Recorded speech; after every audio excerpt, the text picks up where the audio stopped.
பெங்களூர்ல பஸ் கண்டக்டரா இருந்த ஒரு பர்சன் இன்னைக்கு எப்படி சூப்பர் ஸ்டார் ரஜினிகாந்த் தான் ஆனாரு அப்படின்றத இந்த வீடியோ நான் சொல்ல போறேன். இது top 100 interesting people series episode 4 super star Rajinikanth. Rajinikanth 1950ல பெங்களூர்ல நார்மலா பிறந்த ஒரு பர்சன். ரஜினிகாந்தோட அம்மா பாத்தீங்க அப்படின்னா ஹோம் மேக்கர் தான், அப்பா பாத்தீங்க அப்படின்னா போலீஸ் கான்ஸ்டபிள் தான். ரெண்டு பேருமே செலிபிரிட்டி பேக்ரவுண்ட்ல கிடையவே கிடையாது. இவங்க ரெண்டு பேரும் செலிபிரிட்டியுமே கிடையாது. இவருக்கு ஆக்டர் ஆகணும் அப்படின்றது ஒரு ட்ரீம் கூட கிடையாது. பட் இவருக்கு தற்செயலா அமைஞ்சதுதான் அந்த விஷயம். நான் இதை பத்தி தான் ஃபுல்லா இந்த வீடியோல சொல்ல போறேன். இவருக்கு இருந்த இன்ட்ரெஸ்ட் என்னன்னு பாத்தீங்க அப்படின்னா கிரிக்கெட் விளையாடுறது, ஃபுட்பால், ஒரு பாஸ்கெட் பால் விளையாடுறது, இவருக்கு அதுலதான் இன்ட்ரெஸ்ட்.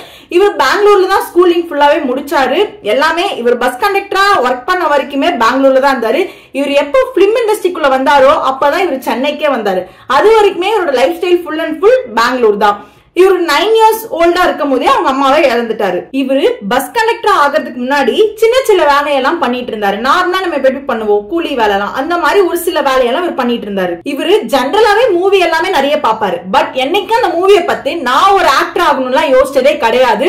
பட் மூவில நடக்கிற ஒரு ஆக்டர் பத்தியோ இல்ல யாராவது அவருக்கு இமிடியேட் பண்ணிட்டே இருப்பாராமா. அவரு எப்படி பண்றாங்களோ அதை அப்படியே அப்சர்வ் பண்ணி அப்படியே அவர் பண்ணிட்டே இருப்பாராமா. இவரு பிலிம் இண்டஸ்ட்ரிக்குள்ள வரும்போது சென்னையில மட்டும் தான் பிலிம் இண்டஸ்ட்ரி இருந்துச்சு. அப்ப பெங்களூர்ல பிலிம் இண்டஸ்ட்ரி கிடையாது. இந்த டைம்ல ரஜினிகாந்துக்கு ரொம்ப க்ளோஸ் ஃப்ரெண்ட் யாரு அப்படின்னு பாத்தீங்கன்னா ராஜ் பகதூர் என்ற ஒரு பர்சன். இவர் யாரு அப்படின்னு பாத்தீங்கன்னா இவருக்கு ரிச்சான பேக்ரவுண்ட் இருக்கு அந்த காலத்திலேயே.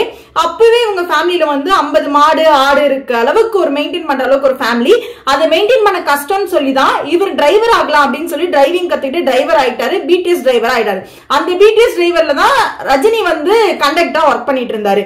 பட் அந்த ராஜ் பகதூர்ன்ற பர்சனுக்கு ஆக்டர் ஆகணும் அப்படின்றது ஒரு ஆசை. இவங்க பெங்களூர்ல இருந்தாங்க நான் சொன்னல. அப்ப பாத்தீங்க அப்படின்னா ராஜ் உற்சவான் ஒரு இது செலிப்ரேட் பண்ணுவாங்க. இது எப்படின்னா டிராமா நடக்கும். அங்கெல்லாம் டிராமா நடக்கிற ஒரு இடம். அந்த இடத்துல குருஷித்ரான்ற ஒரு டிராமால இவரோட friend Raj Bahadur Bhishma character act பண்ணிட்டு இருந்தாரு. அப்ப ரஜினி கூப்பிட்டு போய் அவங்க உட்கார வச்சிருப்பாரு. சோ டெய்லி ரஜினி அவர் ஃப்ரெண்டுக்காக அங்க போயிட்டு இருப்பாரு. இந்த டிராமா நடக்கிற இடத்துல ஒரு பெரிய மாஸ்டர் இருப்பாரு. இந்த மாஸ்டர் பேரு டோபி முனிசாமி நாயுடு. இவர் ரொம்ப நல்ல ஃபேமஸான ஒரு பர்சன் அப்படின்றதையும் சொல்லப்படுது. இவரு அந்த டிராமால இருக்கப்போ பாத்தீங்க அப்படின்னா இவருக்கு ஒரு 85 kg அளவுக்கு நல்ல ஹைட் அண்ட் வெயிட்டா இருப்பாரு ரஜினிகாந்த். இதை பார்த்து அந்த மாஸ்டர் நீங்க ஜராசந்தான்ற கேரக்டர் பண்ணுங்கன்னு சொன்னப்ப ரஜினி ஐயோ எனக்கு பாட்டுலாம் பாட வராது அப்படின்னு சொல்றாரு. உடனே அவர் இல்ல பாட்டுலாம் கிடையாது, இல்ல டைலாக் ஒரே ஒரு டைலாக் தான், நீங்க அந்த ஒரு டைலாக் மட்டும் பண்ணுங்க அப்படின்னு சொல்றாரு.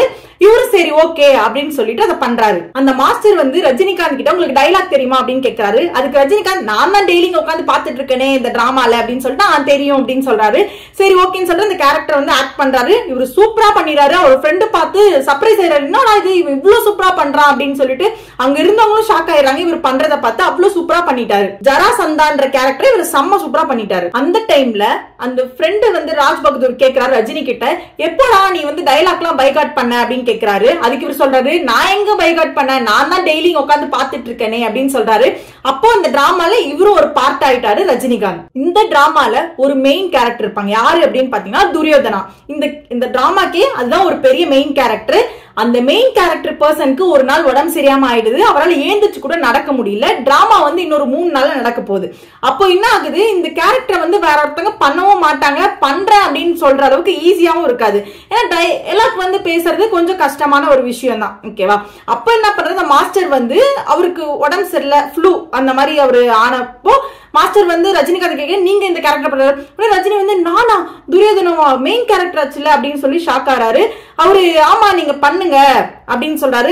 டைலாக் எல்லாம் தெரியுமா? டைலாக் எல்லாம் தெரியும், ஆனா சாங்லாம் எனக்கு தெரியாது அப்படின்னு சொல்றாரு ரஜினி. அதுக்கு மாஸ்டர் சொல்றாரு நீங்க லிப் மூவ்மெண்ட் மட்டும் பண்ணுங்க, சாங் நான் பண்ணிக்கிறேன், டைலாக் மட்டும் பேசுங்க அப்படின்றத சொல்றாரு. உடனே ரஜினிகாந்த் நான் நாளைக்கு சொல்றேன் அப்படின்னு சொல்லிட்டு எந்திரிச்சு வந்துடுறாரு. அப்போ இவரு நாளைக்கு சொல்றேன் அப்படின்னு சொல்லிட்டு வந்துட்டார்ல.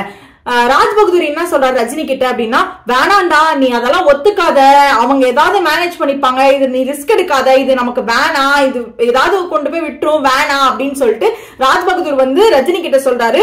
பட் இருந்தாலும் ரஜினியோட ஆசை ஆமா அது ஏதாவது பார்ட் ஆயிட்டோம் இன்னும் நல்லா பண்ணணும் அப்படின்னு யோசிக்கிறாரு. அவர் சும்மாவே மூவி பாக்குறப்ப இமிடியேட் பண்ணுவார்ல, சோ அவருக்கு நல்லாவே வரும் அந்த விஷயம் அப்படின்ற மாதிரி இருக்காரு.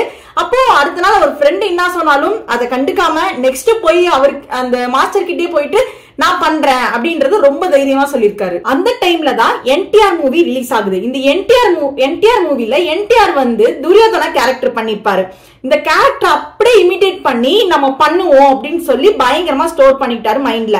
துரியோதனா வந்து அதுல வந்து ஒரு வில்லன் கேரக்டர் செம்மையா பண்ணிருப்பாரு அந்த என்டிஆர் இதுல. ரஜினிக்கு அந்த டிராமால டெய்லி போய் பார்த்து துரியோதனா கேரக்டர் டைலாக் கூட ஒரு பைகாட் பண்ணல. பட் அவருக்கு நல்லாவே தெரியுது அந்த டைலாக். ஜென்ரலா அந்த டிராமால என்ன பண்ணிட்டு இருந்தாங்க அப்படின்னா, துரியோதனா கேரக்டர் வந்து இன்ட்ரோடக்ஷன் அப்போ அப்படியே வாக் பண்ணி போய் அந்த சிம்மாசனத்துல உட்கார்றதுதான் ஒரு இதுவா இருந்திருக்கு. அப்போ ரஜினி என்ன பண்ணிருக்காரு, அவங்க மாஸ்டர் கிட்ட நான் ஒரு ஐடியா சொல்றேன், எனக்கு ஒண்ணு தோணுது அப்படின்ட்டு ஒரு ஐடியா சொல்றாரு. அது வந்து ஆஸ் யூசுவலா இருக்கு. அந்த துரியோதனா வந்து உட்கார்றது ஒரு ஆஸ் யூசுவலா இருக்கு, நான் கொஞ்சம் டிஃபரெண்டா சொல்றேன் அப்படின்ட்டு என்ன சொல்றாரு அப்படின்னா, ஒரு சின்ன போக்கஸ் லைட் எடுத்துக்கோங்க, நான் பின்னாடி திரும்பி நிக்கிறேன், அந்த தொங்க விட்டுருப்பாங்களே ஒரு சின்ன ஷால் மாதிரி இருக்கும்ல பேக்ல, அதை வச்சு நான் பின்னாடி இப்படி திரும்புறேன், ஃபேஸ்ல வந்து போக்கஸ் லைட் அடிக்கும், இந்த கதாவை லெஃப்ட்ல இருந்து ரைட்டுக்கு இப்படி பாஸ் பண்றேன், அப்புறம் நான் ஒரு சிரிப்பு சிரிச்சுட்டு அந்த டைலாக் துரியோதன டைலாக்க சொல்லிட்டு நான் போய் சிம்மாசனத்துல உட்கார்றேன்றத சொல்லியிருக்காரு. அவரும் சரி ஓகே இது நல்லா இருக்கு பண்ணலாம் அப்படின்ற ஒரு ஸ்டேட்க்கு வந்துட்டாரு. இந்த டிரஸ் ரிஹர்சல் அப்போ லெஃப்ட்ல இருந்து ரைட்ல கச்சாவை போட்டு புடிச்சு பண்றாருல, இதை பார்த்துட்டு ஃப்ரெண்டு ராஜ் பகதூர் என்ன சொல்லாரு, இந்த ஆக்ஷன் மட்டும் வேணாண்டா, இது மிஸ் பண்ணிட்ட அப்படின்னா ஆடியன்ஸ் நிறைய பேர் இருப்பாங்க, நம்மளை பார்த்து சிரிச்சிருவாங்க, நமக்கு கொஞ்சம் அசிங்கமா ஆயிடும், இது வேணாண்டான்னு சொல்றாரு. இது அதை பெருசா எடுத்துக்காம டிராமாவோட டேவும் வந்துருச்சு. அன்னைக்கு கூட ஃப்ரண்ட்ல எல்லா ஆர்டிஸ்டும் உட்காந்துருக்காங்க. அப்ப கூட ராஜ் பகதூர் சொல்றாரு அது மட்டும் வேணாண்டான்னு சொல்றாரு. இவர் அதை கண்டுக்கவே இல்லை. சரி ஓகே, இவர் நினைச்ச மாதிரியே போக்கஸ் லைட் இருக்கு, பேக்ல இருந்து ஃப்ரண்ட்ல திரும்புறாரு, லெஃப்ட்ல இருந்து ரைட்டுக்கு கஜா போகுது, ரஜினியோட ஒரு சிரிப்பு, நெக்ஸ்ட் அந்த டைலாக்க பேசுறாரு, சிம்மாசனத்துல போய் உட்காராரு. Every one get stunned. அந்த மாதிரி ஒரு மூமெண்ட்டுக்கு போன உடனே அந்த மாஸ்டர் கூட சூப்பர் எக்ஸலண்ட் அப்படின்னு சொல்லிட்டாரு. எல்லாரும் செம்மையா ஒரு மாதிரி பெரிய சர்ப்ரைஸ் ஆயிட்டாங்க. பட் இவர் ஃப்ரெண்டோட ராஜ்பகதூர் ஃபேஸ்மே ரொம்ப டல் ஆயிடுச்சு. என்னன்னா நம்ம ஒரு பீஷ்மா கேரக்டரா இருக்கும், இவன் வந்து இவ்வளவு பெரிய கேரக்டர் இவ்வளவு சூப்பரா பண்ணிட்டான், செம்மையா பண்ணிட்டான் அப்படின்னு சொல்லிட்டு எல்லாம் யோசிக்கிறாங்க. இவரு இந்த பண்ண மூவ்மெண்ட் வச்சு இந்த என்டையர் பிளேஸஸ் செம்ம சீரப்பு, பயங்கர கிளாப்ஸ், சரியான குஷியில இருக்காங்க எல்லாரும்.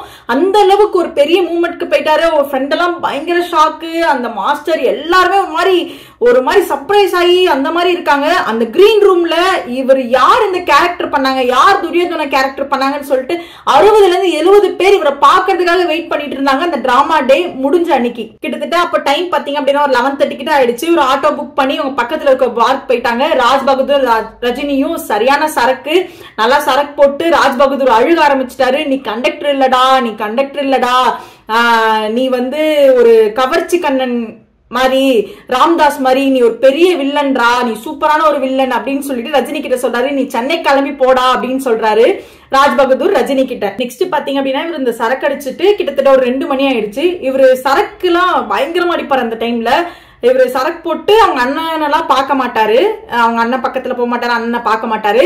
இவர் 2 மணிக்கு வீட்டுக்கு போலாம் அப்படின்னு சொல்லி வீட்டுக்கு போறாரு. அப்ப பாத்தீங்க அப்படின்னா அவங்க வீட்டுல லைட் எரிஞ்சிட்டு இருக்கு. 2 மணிக்கு அவங்க அண்ணா வந்து உட்கார்ந்து இருக்காரு. இவர் வந்து அப்படியே சரி ஓகே எப்படி நம்ம அண்ணாவை பாக்குறது என்னடா அப்படின்னு சொல்லிட்டு அப்படியே போறாரு. உடனே அவங்க அண்ணா இங்க வான்னு கூப்பிடுறாரு ரஜினிய, சிவாஜி இங்க வா அப்படின்னு சொல்றாரு. சரி ஓகேன்னு சொல்லிட்டு இவரும் வந்தோடனே அவங்க அண்ணா வந்து அக் பண்ணிட்டு செம்மையா பண்றடா, தயவு செஞ்சு இந்த குடிப்பழக்கத்தை மட்டும் விடு அப்படின்னு சொல்லி அவங்க அண்ணா வந்து ரஜினி கிட்ட கேக்குறாங்க. அண்ணி வந்து பூசணிக்காலாம் வச்சு ரஜினிக்கு சுத்தி போடுறதுக்காக வெயிட் பண்ணிட்டு இருக்காங்க. இதெல்லாம் பார்த்து ரஜினிக்கு ரொம்ப சந்தோஷமா ஆயிடுச்சு. ரஜினி ஒரு இதுல சொல்றாரு, இந்த குடிப்பழக்கம் மட்டும் எனக்கு இல்ல அப்படின்னா நான் இன்னும் இந்த ரஜினிகாந்த் இல்ல, இன்னும் நான் எங்கேயோ போயிருப்பேன், வேற மாதிரி இருந்திருப்பேன் அப்படின்னு சொல்றாரு. இந்த குடி வந்து எனக்கு நானே வச்சுக்கிட்ட சூனியோன்றதையும் ஒரு இதுல சொல்றாரு. அப்ராக்சிமேட்லி இன்னைக்கு வந்து ரஜினியோட நெட்வொர்க் பார்த்தீங்க அப்படின்னா ஒரு 430 crores அப்படின்றது சொல்லப்படுது.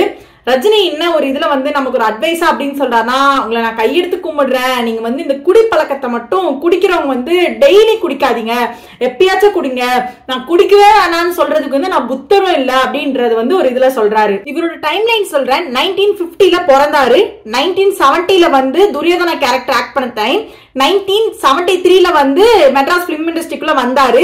துரியோதனா கேரக்டர் ஆக்ட் பண்றதுக்கு முன்னாடி தான் இவர் வந்து பஸ் கண்டக்டரா இருந்தாரு. ரஜினி எப்படி ஸ்டார் ஆனாரு அப்படின்ற உங்களுக்கு சின்ன ஹைலைட் சொல்றேன். 1975ல கதை சங்கமம்ன்ற ஒரு பிலிம் தான் ஆக்ட் பண்ணியிருந்தாரு.